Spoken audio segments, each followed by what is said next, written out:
이사야서 61장 1절에서 11절까지 하시겠습니다.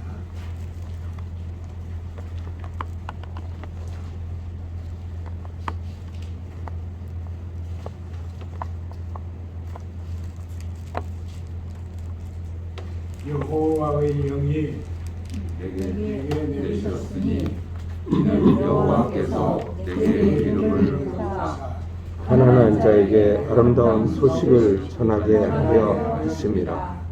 나를 보내사 마음이 상한 자를 고치며 포로된 자에게 자유를, 갇힌 자에게 노임을 선포하며 여호와의 은혜의 해와 우리 하나님 복의 날을 선포하여 모든 슬픈 자를 위로하되 무릇 시온에서 슬퍼하는 자에게 화관을 주어 그 죄를 대신하며 기쁨의 기름으로 그 슬픔을 대신하며 찬송의 옷으로 그 근심을 대신하시고 그들이 의의 나무 곧 여호와께서 심으신 그 영광을 나타낼 자라 일컬음을 받게 하려 하시며 그들은 오래 회폐하였던 곳을 다시 쌓을 것이며 옛부터 무너진 곳을 다시 일으킬 것이며 황폐한 성읍 곧 대대로 무너져 있던 것들을 중수할 것이며 외인은 서서 너희 양떼를 칠 것이요 이방 사람은 너희 농부와 포도원 지기가 될 것이나 오직 너희는 여호와의 제사장이라 일컬음을 받을 것이라. 사람들이 너희를 우리 하나님의 봉사자라 할 것이며 너희가 이방 나라들의 재물을 먹으며 그들의 영광을 얻어 자랑할 것이니라. 너희가 수치 대신에 보상을 배나 얻으며 능욕 대신에 몫으로 말미암아 즐거워할 것이라. 그리하여 그들의 땅에서 갑절이나 얻고 영원한 기름이 있으리라. 무릇 나 여호와는 정의를 사랑하며 불의를 강탈을 미워하며 성실히 그들에게 갚아주고 그들과 영원한 언약을 맺을 것이라. 그들의 자손을 문 나라 가운데 그들의 후손을 만민 가운데 알리리니 무릇 이를 보는 자가 그들은 여호와께 복받은 자손이라 인정하리라. 내가 여호와로 말미암아 크게 기뻐하며 내 영혼이 나의 하나님으로 말미암아 즐거워하리니 이는 그가 구원의 옷을 내게 입히시며 공의의 겉옷을 내게 더하시니 신랑이 사모를 쓰며 신부가 자기 보석으로 단장함 같게 하셨습니다. 땅이 싹을 내며 동산이 거기 뿌린 것을 음독해 함같이 주 여호와께서 공의와 찬송을 모든 나라 앞에 솟아나게 하시리라. 아멘. 있는 사람들이 처음에는 이 이사야서가 두 이사야에 의해서 쓰여졌다 그렇게 이해를 했어요. 그래서 바벨론에 붙들려 가기 전, 그러니까 왕족 출신인 이사야 선지자, 그리고 바벨론에 붙들려간 후에 바벨론에서 활동한 같은 이름을 가진 이사야 선지자, 이렇게 생각했습니다. 그런데 1950년대에 팔레스틴에서 어떤 목자가 양을 치다가 양을 잃었어요. 그래서 그 양을 쫓느라고 돌을 던졌는데 돌이 항아리에 떨어져서 항아리가 깨지는 소리를 들은 거예요. 그러니까 이 목자는 야, 이거 항아리 속에 굉장히 귀한 것이 들었겠다 싶어서 항아리를 쫓아갔습니다. 가서 보니까 항아리 속에는 여러 개의 두루마리가 있었습니다. 그 건조한 데니까 두루마리가 상하지 않고 여러 개 있었어요. 그걸 이제 우리는 사해사번이라 그렇게 말하죠. 그 사해사번은 이 목자가 어떤 고물상에게 팔았어요. 그래서 고물상은 이걸 사가지고 있으면 돈이 좀 되려나 그렇게 생각했습니다. 그래서 아주 싸게 고물상에 샀는데 성사학자가 이제 성지를 순례하다가 고물상에 들렸어요. 그래서 보니까 세상에 없는 귀한 물건이 있잖아요. 그래서 그 성사학자가 이제 훨씬 많은 돈을 주고 그 사해사번을 샀습니다. 그래서 20세기에 그러니까 엄청 오래된 그 사본들이 나온 것이에요. 그 사본 속에는 내가 어떤 항아리, 몇 번 항아리에 은을 얼마만큼 넣어서 두었는데 이것은 무엇의 값이다. 이런 것까지 다 있어요. 그러니까 생활에 대한 것도 전부 다 기록이 되어 있습니다. 그런데 그 사해사번 중에서 유일하게 온전한 성경은 이사야서입니다.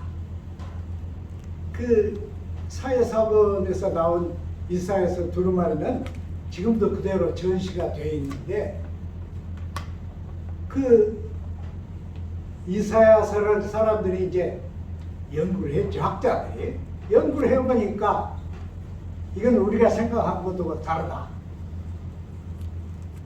이사야서는 포로가 되기 전에 기록한 이사야서, 그리고 포로지에서 기록한 제2 이사야서, 그리고 포로지에서 돌아와가지고 기록한 제3 이사야서라고 보아야겠다. 그래서 이제 이사야서를 더 나누어서 보게 됐죠. 그 이사야서 55장에서 이제 끝장까지를 우리는 보통 제3 이사야서 이렇게 합니다. 학자들에 따라서 조금씩 다르긴 한데 그건 자유죠. 이건 학자들의 자유입니다. 우리가 꼭 이것을 뭐 제1 이사야, 제2 이사야, 제3 이사야 그렇게 해야 옳은가? 이제 그런 분도 있어요. 우리는 그런 거 사실은 큰 문제가 안 되죠. 그런데 이제 이 제3 이사야서는 놀랍죠. 아주 놀라워요. 그 중에 오늘 우리가 읽은 61장이 있는데 이 이사야서 61장은 이사야서 42장하고 쌍둥이입니다. 여러분이 성경을 두 개를 두고 이사야서 42장하고 이사야서 61장을 읽으면 이건 꼭 같은 걸 또 적었네 할 만큼 쌍둥이입니다. 그럼 왜 이렇게 쌍둥이가 적혔을까? 그 비밀이 있는데요. 사람들이 바벨론에서 고생할 때 사람들은 정말 죽지 못해서 살았어요. 그때 그들은 하나님께 얼마나 기도를 했을까요? 얼마나 눈물로 가득 찬 기도를 했을까요? 얼마나 가슴을 치면서 그들이 기도를 했을까요? 그때 그들의 가슴 속에는 예레미야가 말한 70년이 되면 우리가 고국으로 돌아갈 것이다. 이게 살아있었어요. 다니엘도 그렇게 말했잖아요.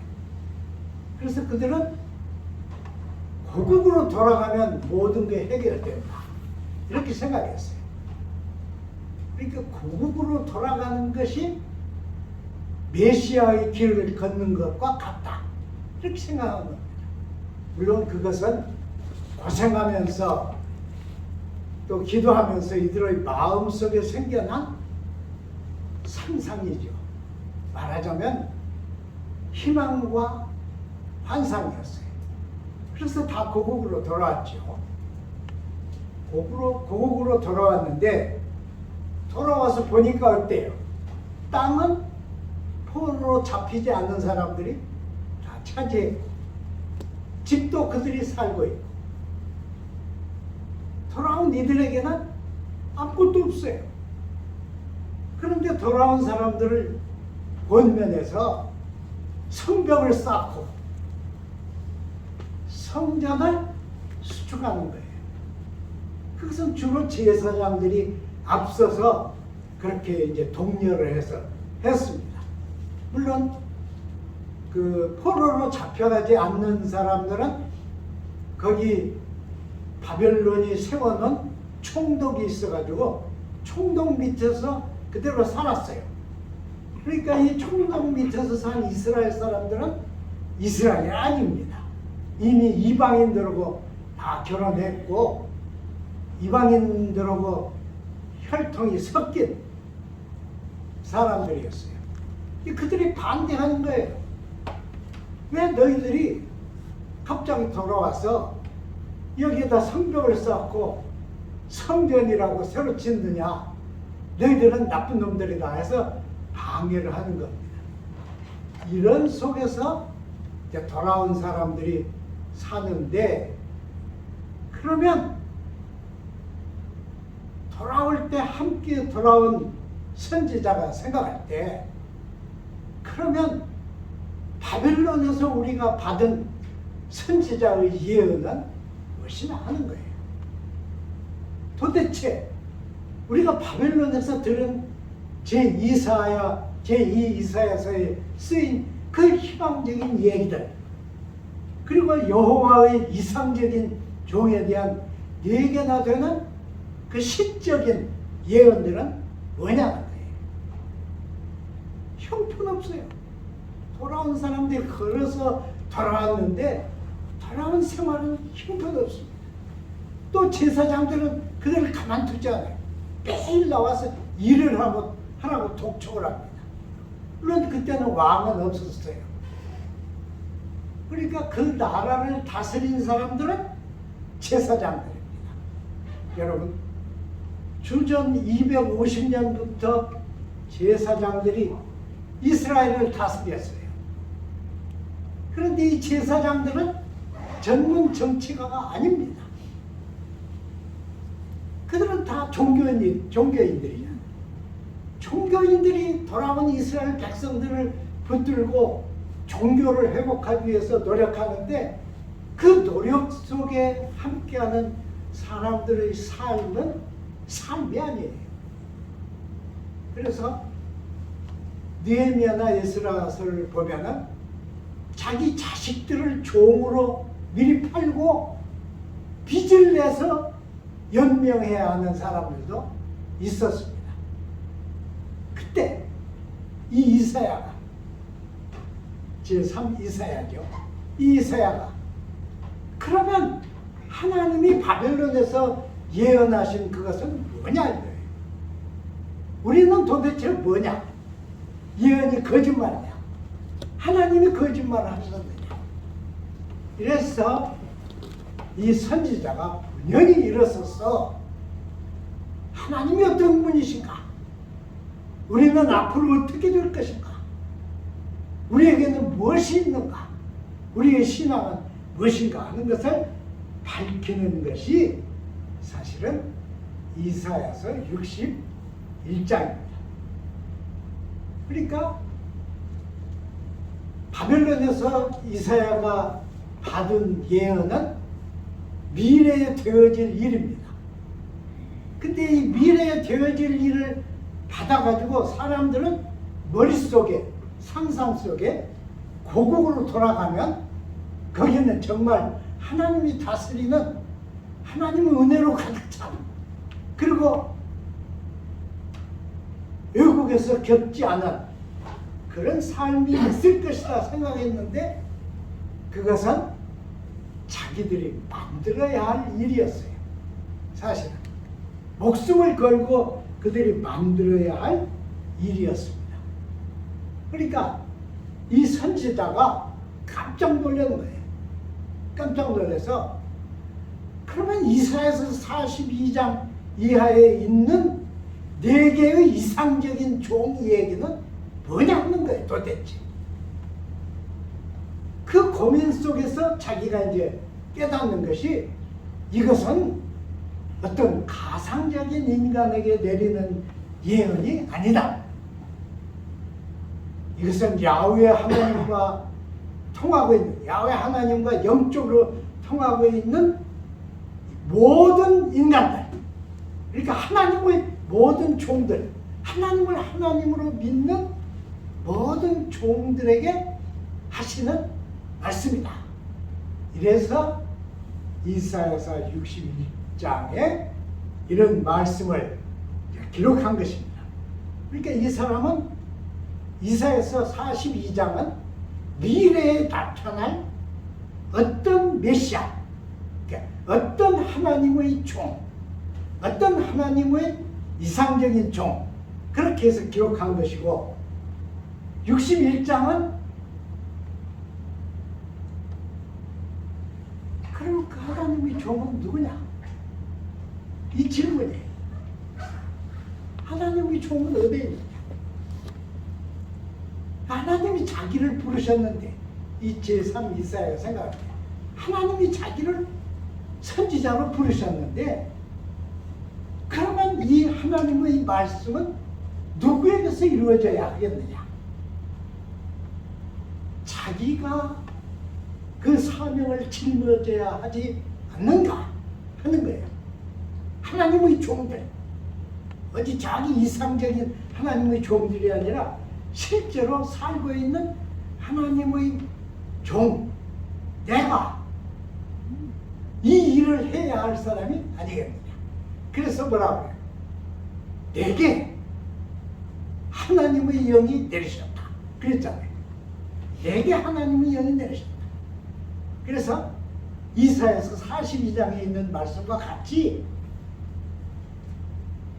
하나님의 영이 내게 내리셨는데, 하나님이 내게 보여주시는 것은 바로 42장에 기록된 것과 같은 어두움에 처해 있는 사람을 자유롭게 하고, 고통 속에 있는 사람을 자유롭게 하고, 또 땅에 씨를 뿌려서 음독게 하고, 거기에서 갖고 와서 음식을 먹게 하는 이런 시기가 올 것이다. 이 얘기예요. 이런 시기는 꼭 올 거다. 그러니까 그 61장의 얘기 배경에는 제사장들이 있습니다. 제사장들이 나라를 다스려 돌아온 사람들을 전부 묶어서 다스리는데, 이 제사장들은 페르시아에서 특별한 그 은총을 입은 사람들이에요. 그러니까 페르시아의 엘리트들이 돌아와서 백성들을 다스립니다. 이들은 오직 종교만 회복시키려고 하는 거예요. 종교를 회복시키면 다 회복된다. 이게 제사장들의 생각입니다. 여러분, 만일 어떤 목사에게 그 대통령 자리를 맡긴다면 그 목사가 생각하는 것은 무엇이 되겠어요? 매일매일. 그 똑같아요. 그때 제사장들이 그런 짓을 했어요. 그런데 이 제사장들은 사실은 정치를 몰라요. 사실 백성들의 고통도 모릅니다. 그냥 이렇게 하면 될 거라고 생각하고 계속 그렇게 하는데, 그들끼리 그렇게 하면서 새로운 종교 엘리트 그룹이 형성이 됩니다. 이게 바벨론에서 돌아온, 바벨론 뉴스에서 돌아온 이스라엘의 형편이에요. 그러니까 그것은 사실 우리는 잘 모르죠. 우리는 그건 거의 성경에 안 쓰여 있으니까 그냥 잊고 지나는 것입니다. 예를 들면, 여러분, 모세가 백성들을 데리고 40년 동안 광야를 허덕여가지고 왔잖아요. 요르단에 왔는데 하나님이 높은 언덕에 올라가서 저쪽을 바라봐라, 너는 이것을 바라보는 것으로 끝이다. 그랬잖아요. 그래서 그 다음 일을 누가 맡았어요? 여호수아가 맡았잖아요. 여호수아가 맡아서 점령 전쟁을 하는데 성경에는 점령 전쟁을 할 때 죽은 사람 얘기는 한마디도 없습니다. 그걸 아셔야 돼요, 여러분. 성경은 그런 사회적인 사실을 남기는 책이 아니에요. 성경에 하나님이 이 백성들 속에서 어떻게 일하셨는가 하는 걸 말하기 때문에 여호수아가 엄청난 전쟁을 해서 약속의 땅을 차지했지만은 전쟁에서 희생된 사람들, 목숨을 잃은 사람들, 가족을 잃은 사람들, 부상당한 사람들, 평생 불구가 된 사람들에 대해서는 한마디도 없습니다. 그러니까 우리는 없는 걸로 생각하는 거예요. 그러겠어요, 여러분? 그러지 않습니다. 그들은 본래 성을 쌓고 있었고 돌로 된 집들을 짓고 있었는데 아무것도 없는 사람들이 그걸 점령하려면 그냥 나가서 점령합니까? 여리고성을 점령하는 것 같이 괌치고 며칠 돌고 매일 끝나는 7번 돌면 그 성이 무너진다고 생각하면 안 되는 것이에요. 여호수아는 목숨을 걸고 싸워서 그 땅을 차지했잖아요. 그 성경이 없어요. 그러니까 마찬가지로 포로지에서 돌아온 이 사람들의 삶은 말로 표현할 수 없었어요. 그런데 그들을 다스리는 것은 제사장들이에요. 언제까지냐? 예수님 때까지. 물론 로마가 점령해가지고는 자기들이 그 점령을 편리하게 하기 위해서 왕을 세웠죠. 나라를 쪼개가지고 왕을 세웠어요. 근데 그 왕하고 제사장들하고는 아주 잘 지냈습니다. 무슨 얘기예요?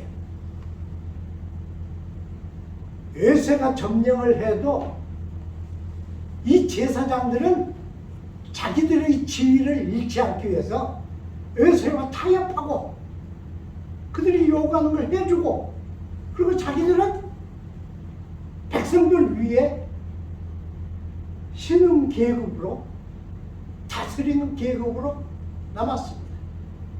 그러니까 예수님이 잡혔을 때도 예수님을 죽인 세력도 제사장들. 그들은 예수님을 헤로데에게 보냈다가 다시 대제사장에게 끌고 갔다가 빌라도에게 넘겨서 예수님을 살해했잖아요. 십자가에 달았죠. 그러니까 이런 그 배경이 이런 배경에서 이사야서 61장은 기록됐습니다. 우리는 그런 걸 모르고 이사야서 61장을 읽을 때 야, 여기는 밝다. 모든 게 새로워지는구나. 이렇게 생각하는데 그게 아니죠. 그러니까 이 기록 속에는 우리가 필요한 모든 것이 다 들어있지는 않습니다. 우리가 하나님을 향해서 알아야 할 만큼만 있고 나머지는 안 쓰인 것이죠. 이것을 이 61장을 기록한 선지자가 썼는데 4절에서 9절까지는 돌아온 백성들이 황폐하게 된 모든 걸 수축하고 파종을 하고 농사를 지어서 모든 것을 회복하게 될 것을 예언하고 있습니다. 그러니까 그때 돌아왔을 때 이루어진 게 아니에요. 앞으로 이들이 눈물을 머금고 씨를 뿌리고 눈물을 머금고 땅을 개간하고 그렇게 하면 앞으로 올 것이다. 이런 얘기를 말하는 것입니다. 61장 6절에 보면 너희는 오직 여호와의 제사장이라 일컬음을 받을 것이라. 그러니까 이상적인 계급이 제사장이었어요. 그러니까 앞으로는 너희 보통 사람들이 다 여호와의 제사장 직무를 질 것이다. 이렇게 말하는 것입니다. 너희는 하나님을 봉사하는 자들을 일컬을 것이다. 앞으로, 지금이 아니요. 아직 이루어지지 않았어요. 그들이 올 때는 돌아가면 다 된다. 그렇게 생각했는데 몸만 돌아왔지 이상은 아직 실현이 안 되었습니다. 그러니까 여기도 미래형으로 쓰고 있잖아요. 앞으로 그렇게 될 것이다. 왜냐? 하나님이 이사야서 42장에 하신 그 약속은 절대로 공수표가 아니다. 이거 그냥 말만 한 것이 아니다. 이것은 꼭 이루어질 것이다. 이렇게 했습니다. 그것이 우리가 읽는 이사야서 61장의 내용들입니다. 그 내용은 우리가 42장에서 다 읽었으니까 거의 같아요. 거의 같은 내용을 쭉 썼습니다. 그러니까 이들이 짊어지고 고통할 때 이 제3 이사야가 일어서서 제2 이사야가 말한 예언은 거짓말은 아니다. 절대로 그 거짓말은 아니다. 앞으로만 이루어질 것이다. 지금 우리가 굶고 지금 우리가 학대받고 그러지만은 앞으로는 그 진정한 그것이 이루어질 것이다. 그랬어요. 그들이 막 돌아와서는 제사장들을 하나님이 세운 메시아와 같은 사람들로 봤어요. 저들이 우리를 살릴 것 아닌가? 저들이 동정이니까 우리를 살릴 것 아닌가? 그런데 그건 그렇게 되지 못했습니다. 잘 아시잖아요. 이란을 한번 보세요. 이란. 지금 이란 난리죠. 이란이 신정국가입니다. 그러니까 바벨론에서 돌아와서 세운 체제가 지금 이란과 똑같은 거예요. 똑같은 거예요. 그러면 이란의 그 지도자들이 아주 종교적인 사람들입니까? 아닙니다. 그들은 종교의 탈을 쓰고 권력을 위해서 최선을 다하는, 권력을 위해서 사람을 죽이는, 권력을 위해서 비밀 경찰을 만들고 그들이 백성들을 학대하게 만드는 자들이 불과하잖아요. 그러니까 그것이 돌아와서 이스라엘 땅에 생긴 제사장 그룹의 뭐라고 할까요? 제사장을 우리가 나쁘게 말하면 안 되잖아요. 그들의 모습이었다. 자, 이제 우리 끝으로 61장 10절을 보면은 내가 여호와로 말미암아 크게 기뻐하며 내 영혼이 나의 하나님으로 말미암아 즐거워하리니 이는 그가 구원의 옷을 내게 입히시며 공의의 겉옷을 내게 입히시고 그랬잖아요. 그러니까 이 선지자는 자기가 메시아의 입장에 서 있다 이런 느낌까지 가지고 있지 않느냐 그렇게 이해가 됩니다. 자, 여러분 성경에 없는 얘기지만 제가 좀 질문을 하고 싶어요. 우리는 다 예수가 메시아라고 믿잖아요. 그럼 예수가 메시아이신데 예수가 나신 후로 메시아의 은총 속에서 공의와 공평이 이루어졌습니까? 한번 보세요. 예수님이 나셨을 때 그 목자들 하나님을 찬양했잖아요. 동방의 박사들이 찾아와서 예수님께 경배했잖아요. 그런데 그 예수님을 받아들인 메시아의 영역에서 진짜로 공의와 공평이 형성되었느냐는 말이에요.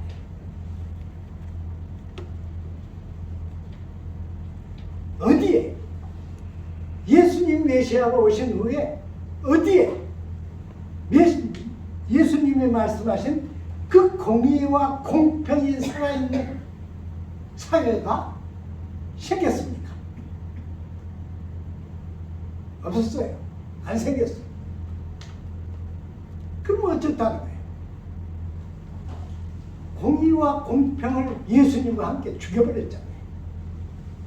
오히려 예수님을 십자가에 달면서 하나님의 뜻을 그들은 십자가에 달아버렸잖아요.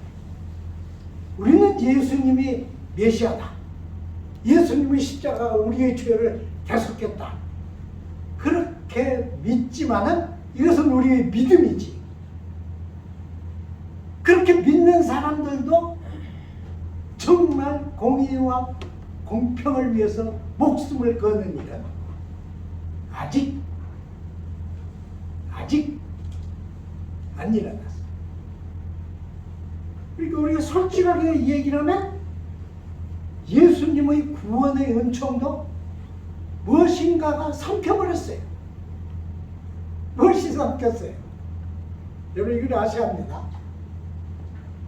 처음에 기독교가 로마 제국 안에서 형성이 됐으니까 기독교는 목숨을 걸고 상대를 용서하고 죽으면서 상대를 용서하고 죽으면서 모르는 사람을 사랑하고 죽으면서 죽이는 자를 사랑했어. 그래서 그 기독교가 로마 국민들 속에 퍼졌습니다. 그러나 콘스탄틴 왕 때, 로마의 콘스탄틴 왕 때 이렇게 퍼진 기독교가 너무 퍼지니까 기독교를 입지 않고는 로마를 통일시킬 방법이 없어졌습니다. 그러니까 이 콘스탄틴이 자기 방패에 십자가를 그리고 자기가 그리스도인이 됐어요. 정치적 그리스도인이 됐어요. 그래서 기독교를 로마의 국교로 만들었습니다.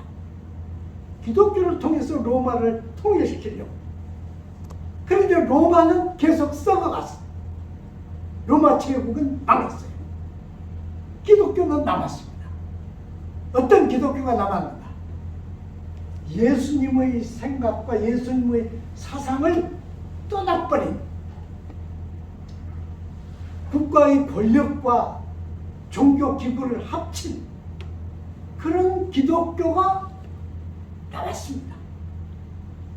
우리는 어거스틴의 책을 읽으면서 이렇게 위대한 사람이 어디에 있는가 그렇게 놀랍니다.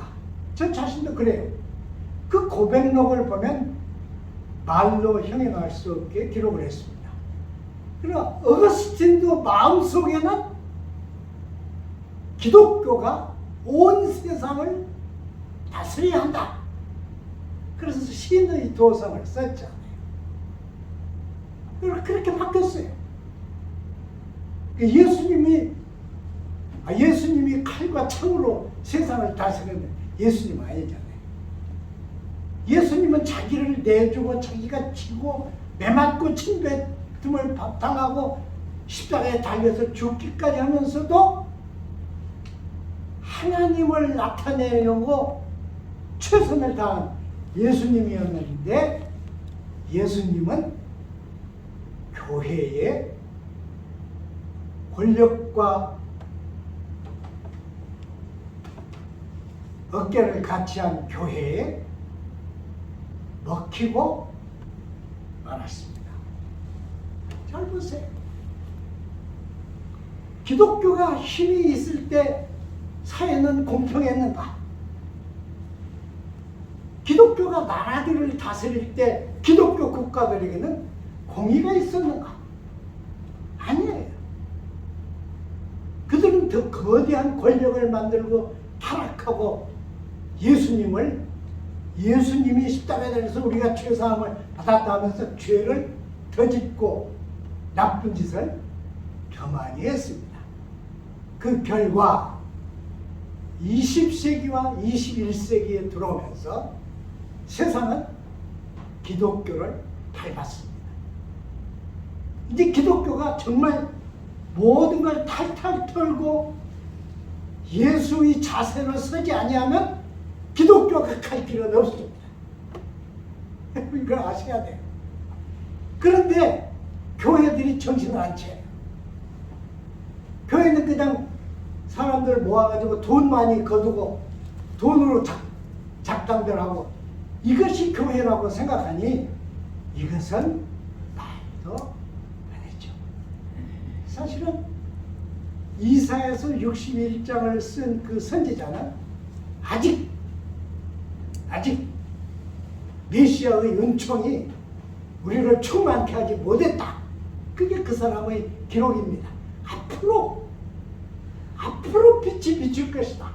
앞으로 씨를 뿌리면 덥고 쌀이 더 나갈 것이다. 그럼 아직 아니라는 거예요. 아직은 아니에요. 우리도 마찬가지예요. 우리도 저는 예수를 위해서 제가 가던 길을 뒤집은 인간입니다. 그러나 저는 절대로 기독교가 잘한다고 생각 안 해요. 우리는 기독교 신앙을 가져야 돼. 그러나 기독교 국가들이 우리에게 넘겨준 그것은 기독교 신앙이 아닙니다. 이걸 우리가 잘 알아야 합니다. 기독교 신앙은 뭐냐? 지는 거예요. 밟히는 거예요.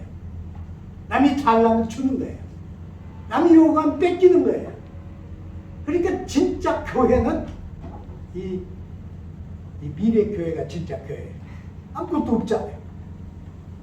누가 와서 우리에게 달라면 줘야 돼. 기독교는 지는 종교입니다. 지면서 이깁니다. 지고 당하고 죽는데 죽어도 생명은 없어지지 않습니다. 이것이 우리에게 남은 마지막 한 가닥 희망입니다. 마지막 한 가닥 생명의 희망이에요. 그게 예수님입니다. 여러분 교회가 막 떠벌리면서 가르치는 예수님은 그게 거짓 선지자들의 큰 소리예요. 여러분 아셔야 돼요. 예수님이 어떻게 오셨어요? 크리스마스 때니까 한번 얘기를 해야 돼요. 예수님이 어떻게 오셨어요? 처녀에게 잉태해서 나왔어. 한번 생각해 보세요. 여러분 부인들 한번 생각해 보세요. 내가 처녀인데 배가 불러와. 성령으로 아기를 가졌다고 하면 여러분은 견뎌요? 못 견딘다. 예수님 오실 때 그렇게 오셨어요. 약혼한 처녀에게 천사가 와가지고 네가 잉태할 것이다. 아들을 낳을 것이다. 이름을 예수라 하라 그랬어요.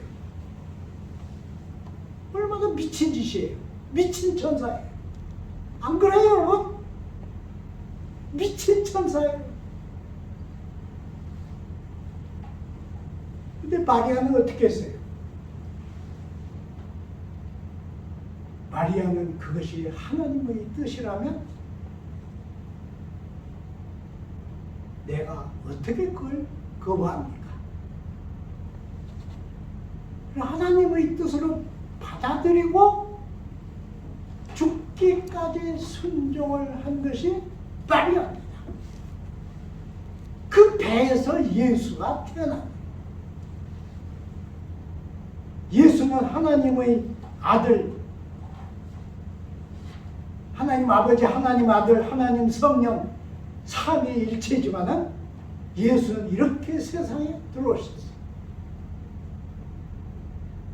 예수의 정신, 예수의 믿음, 예수의 삶, 아직 세상에 제대로 전해지지 않은 것입니다.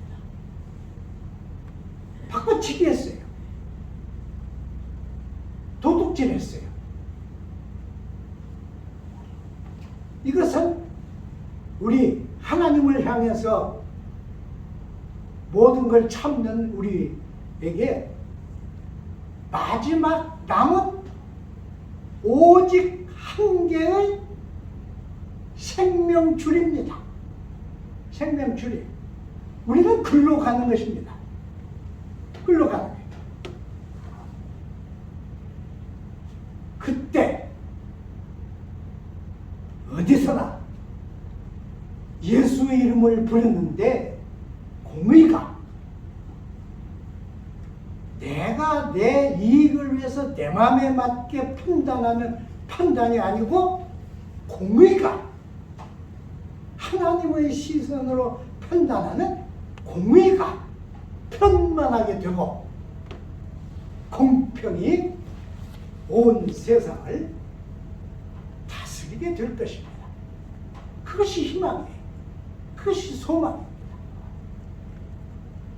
지금 이 방법, 저는 처음에 예수 믿고 크리스마스 때 교회를 갔는데 모든 사람들이 다 막 기뻐서 날뛰는데 왜 기쁘고 왜 날뛰는지를 알 수가 없어요. 처음 예수 믿었을 때 교회 갔는데. 그래서 목사님 방에 갔어요. 목사님이 장로님하고 둘이 앉아서 얘기를 나누고 있어요. 목사님, 크리스마스는 왜 기쁩니까?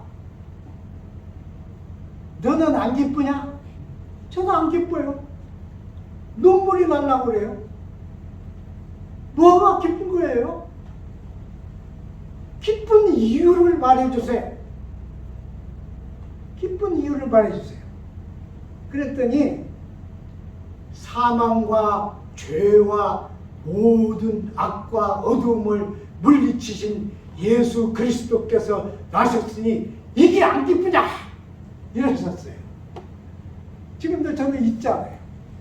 그래, 사망과 거짓과 죄와 모든 불의를 물리치신 예수 그리스도가 나섰으면 교회는 공의와 공평의 현장입니다.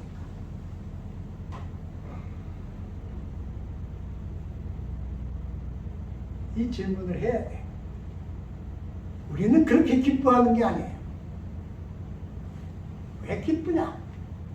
아직 이사야 61장 같이 아직 하나님의 광명이 모든 어두움을 다 밝히지 않았어요. 아직 세상에 공의와 공평이 충만하지 않아요. 아직 예수를 자랑하는 모든 십자가 군병들도 공의와 공평을 몰라요. 그러면 언제냐? 예수가 나의 구주라는 것을 알고 깨닫고 믿는 그 개인들이에요. 그 개인에게 공의와 공평이 살아납니다. 불의와 거짓을 인정하지 않습니다. 그 개인들이 일어서서 이루어가는 나라라고 하면 좀 모자라지만 이루어가는 공동체가 메시아의 공동체입니다. 그러니까 아직 구원이 성취되지 않았어요.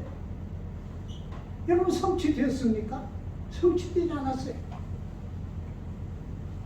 예수님의 사건은 우리 역사 속에 살아있는데 교회가 그걸 뒤집어서 욕심을 부렸는데 써먹고 말았어요.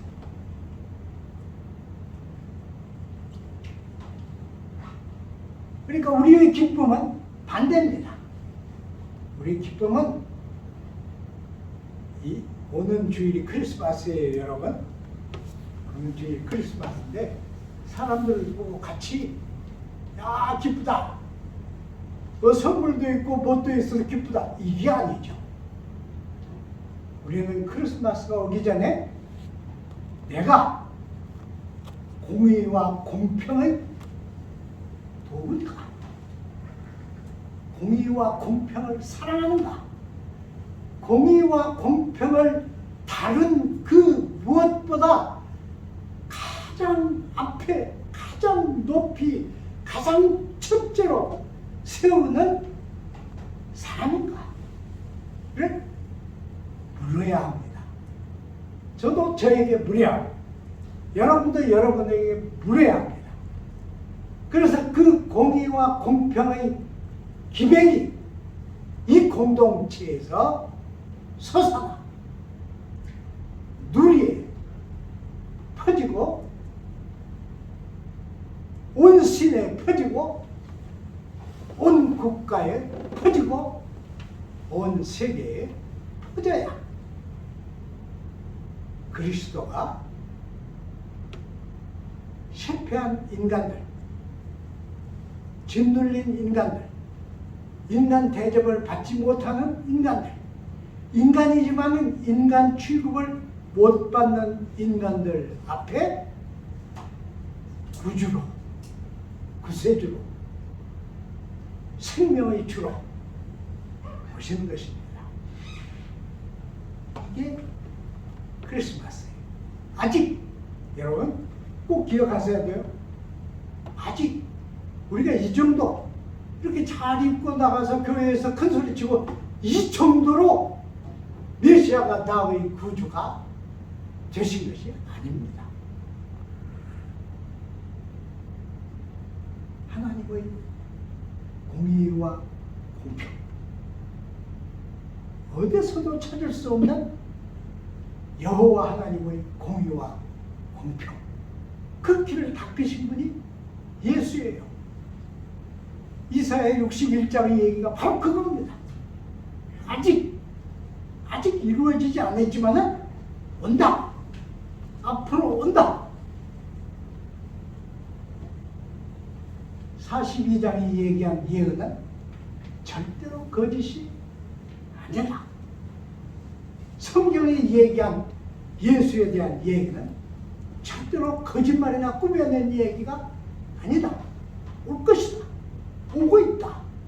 온다. 그것이 이 성경의 말씀입니다. 기다렸습니다. 그걸 그래서 하나님 우리를 불쌍히 여겨 우리에게 독생자를 보내셨는데 우리는 교회의 얼굴로 독생자를 삼켜 버렸습니다. 세상의 희망이 되어야 할 교회가 세상의 짐이 되고 있습니다. 이 안타까운 우리의 노임을 살펴주옵소서.